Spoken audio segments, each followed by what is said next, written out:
এবার রান্না কমপ্লিট। দেখো বন্ধুরা, ডিম বোনা হয়ে গেছে।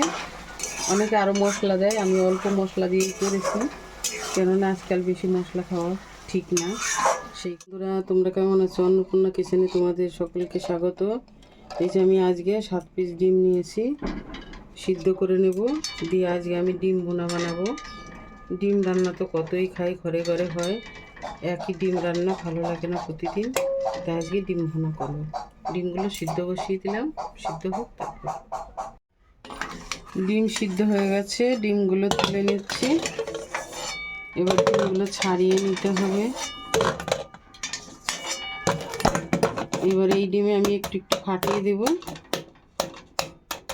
ফাটিয়ে একটু ঠান্ডা জল দিয়ে দিব। ওই ফাটা অংশ দিয়ে ডিমের ভিতরে জল পৌঁছাবে আর ডিমগুলো ছুলতে খুব সুবিধা হবে।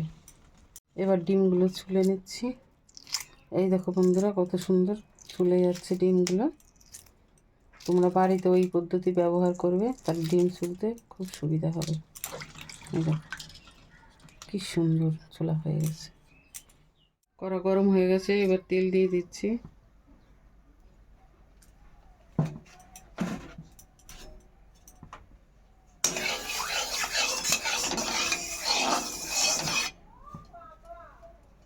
এই তেলে ডিম ভাজা করব, তাই তেলের মধ্যে একটু নুন দিয়ে দিচ্ছি আর দেব একটু হলুদ। এতে ডিম ভাজা করব, ডিমের কালারও ভালো হবে, ভালো ভাজা হবে, কিন্তু ডিম ফাটবে না। ডিম খেতে অনেক সময় গায়ে এসে লাগে। নুনটা আর হলুদটা তেলের সঙ্গে ভালো করে মিশিয়ে নিতে হবে, তারপরে এর মধ্যে ডিম ছেড়ে দেব। ডিমটা তাহলে আর ফাটবে না। এই টিপসটা তোমরাও ব্যবহার করতে পারো, খুবই উপকার হবে। এবার নুন তেল সব একসঙ্গে মিশে গেছে, এবার আমি ডিমগুলো দিয়ে দেবো। একটু ফাটবে না, আরামসে ভাজা করে নেব।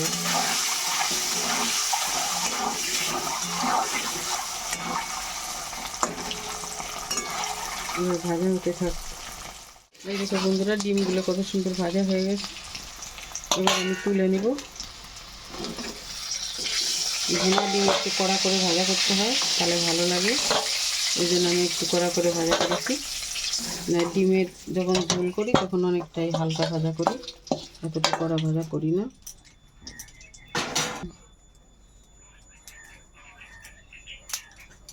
এই গরম তেলেই আমি ফোড়ন দিয়ে নিব। দুটো শুকনো লঙ্কা চিড়ে দিয়েছি, মাঝখান দিয়ে ছিঁড়ে।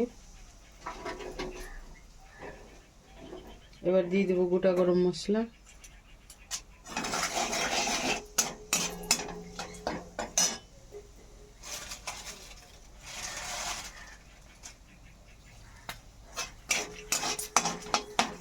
এগুলো ভাজা হয়ে গেছে, এবার দিব গোটা জিরা।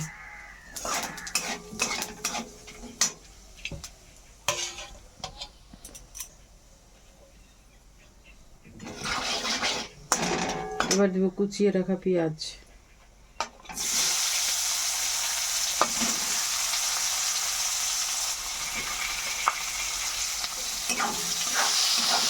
পেঁয়াজটা একটু ভাজা হলে পরে টমেটো দেবো। পেঁয়াজটা ভাজা করে নিচ্ছি।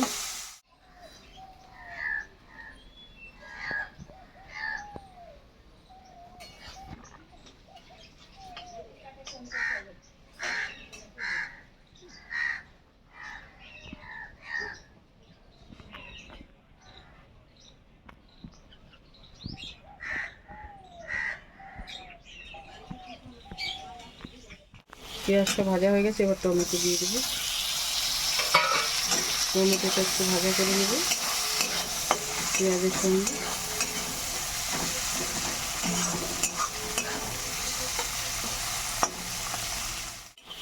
টমেটো একটু নাড়াচাড়া করলাম, এবার দিয়ে দেবো কাঁচা লঙ্কা, পেঁয়াজ, রসুন, আদা বাটা দিয়ে একটু কষিয়ে নিচ্ছি মশলা দিয়ে।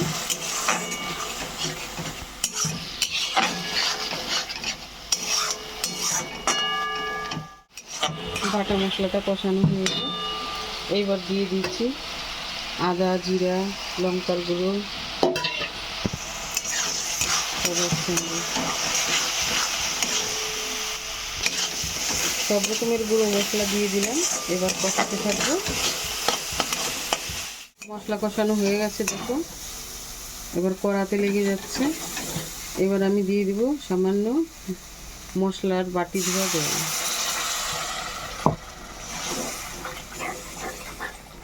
এটা ফুটে উঠলেই ডিমটা দিতে হবে।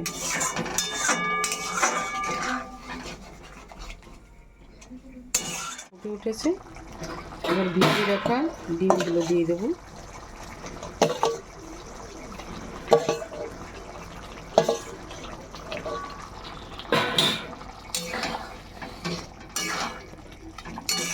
ভুনা ডিমে বেশি ঝোল রাখা যাবে না, এই ঝোলটায় ডিমটা ফুটবে, ডিমটা ভালো সিদ্ধ হবে।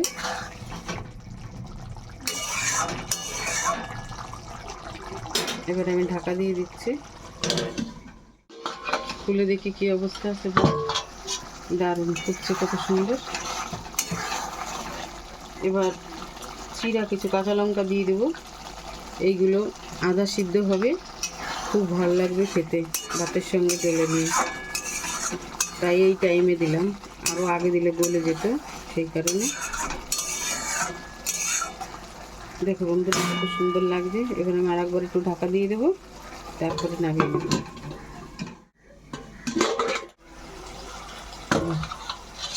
এবার রান্না কমপ্লিট। দেখো বন্ধুরা ডিম বোনা হয়ে গেছে। অনেকে আরও মশলা দেয়, আমি অল্প মশলা দিয়েই করেছি, কেননা আজকাল বেশি মশলা খাওয়া ঠিক না।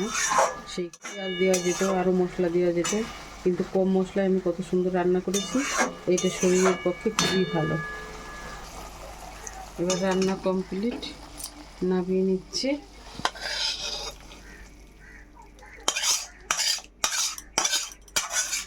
তোমাদের যদি এই রান্না ভালো লেগে থাকে, তোমরা এরকম বাড়িতে রান্না করে খাবে, খুবই ভালো লাগবে।